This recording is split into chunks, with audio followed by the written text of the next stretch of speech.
आप किस तरीके से स्विंग को आइडेंटिफाई करके अपना टाइम भी बचा सकते हैं और अननेसेसरी ट्रेड प्लेस करने से जो आपको लॉस होगा उस पैसे को भी आप लोग बचा सकते हैं।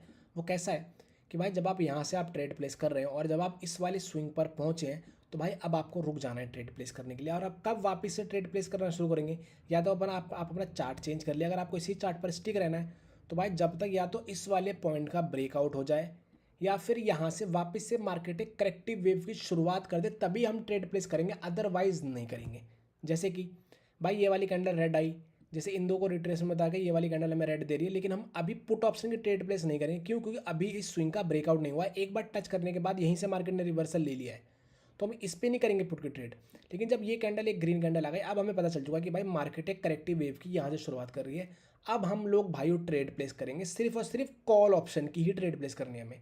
एक और दो कैंडलों को रिट्रेसमेंट बता दे रहा हूँ, जैसे कि ये दो कैंडल आई फिर से रिट्रेसमेंट बता करिए कॉल ऑप्शन की ट्रेड, ये दो आई फिर से रिट्रेसमेंट बता करिए कॉल ऑप्शन की ट्रेड, और सिर्फ कॉल कॉल कॉल। फिर से इस स्विंग पर आप लोग पहुंचे, मार्केट ने इस स्विंग का ब्रेकआउट कर दिया तो ठीक है, अदरवाइज अगर मार्केट यहाँ पे रुक हुई है तो भाई हम भी रुक जाएंगे। वी हैव टू वेट, हम दोबारा से वेट करेंगे। तो ऐसे जितने भी स्विंग, अगर मान लो भाई मार्केट आपकी यूँ गई है और यहाँ से मार्केट फिर से नीचे आ रही है, तो भाई यहाँ से आप लोग ट्रेड प्लेस करना शुरू करो। सॉरी, यहाँ से आप ट्रेड प्लेस करना शुरू करो। अगर मार्केट यहाँ से करेक्टिव वेव शुरू कर रही है तो कहाँ तक? यहाँ तक।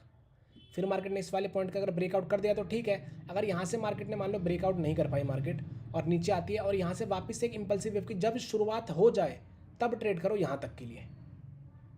ओके, अब देख लेते हैं कि भाई अगर एक ही लेग हो तब, जैसे कि मान लो भाई लेफ्ट लेग में तो ऐसा है और राइट लेग में क्या हो भाई, मार्केट नीचे गई अब फिर ऊपर आ रही है। अब यहाँ से जब मार्केट वापस से एक इंपल्सिव वेव की शुरुआत करे तो यहाँ तक के लिए ट्रेड करो बस। जैसे कि अभी ऊपर गई होगी तो ये वाली जो ये लेग होगा करेक्टिव वेव होगा, फिर यहाँ से वापस से या तो 3 कैंडल रेड दे करके या कंटिन्यूशन बायर्स का द्वारा दिया गया हो और फेल हो जाए तो फिर मार्केट नीचे की तरफ आने लगती है, या तो एम बना के आए या किसी और तरीके से आए। जब आने लगे तो सिर्फ यहाँ तक के लिए पुट ऑप्शन की ट्रेड प्लेस करो। अब जैसे ही मार्केट यहाँ पे आई भाई फिर से रुक जाओ, या तो मार्केट यहाँ से वापस से करेक्टिव वेव शुरू कर दे तो ट्रेड प्लेस करो। कहाँ तक के लिए? इधर तक के लिए।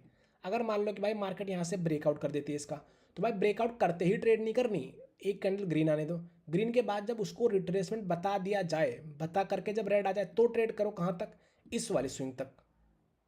और जब इस वाले स्विंग का ब्रेकआउट हो जाए तो भाई फिर आपका ये वाला स्विंग है। फिर ऐसे ऐसे आपको करके सारे स्विंग अवॉइड करने हैं बस। जैसे ही स्विंग को टच हो जाए भाई वेट कर लो।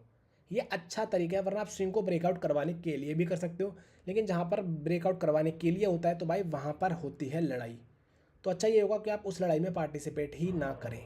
ओके, तो ठीक है भाई, इस वीडियो में इतना ही था। Thanks for watching, this is another video over and out. Bye bye.